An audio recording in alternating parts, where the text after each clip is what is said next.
Yo, what's up mga boss? San Miguel Beerman versus Blackwater Bossing.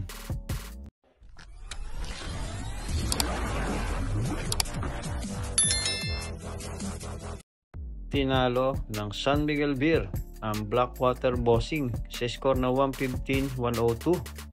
Ito na ikalawang sunod na panalo ng San Miguel Beer, buhat na nagpalit sila ng import at ng bagong coach. Dito ay nagpamalas na naman ng magandang performance itong si Torren Jones, kung saan umiskrito ng 29 points at 14 rebounds.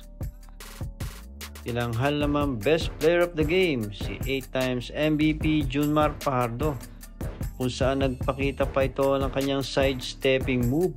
Umiscore si Junmar Fajardo ng 27 points at 22 big rebounds na may kasama pang 6 assists.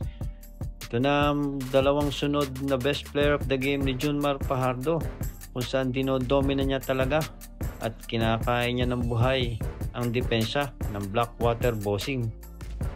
Tatlong player pa ng San Miguel ang magandang performance ang pinakita.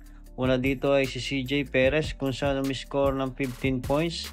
Si Jericho Cruz umiscore ng 14 points at si Don Trollano ay umiscore ng 11 points.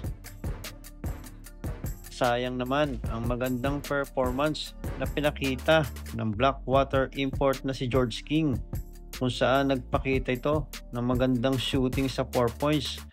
Umiscore si George King ng 40 points at nagpakita pa ng isang alley-hoop dunk highlights na galing kay Cedric Burfield. Umiscore naman si Cedric Burfield ng 17 points.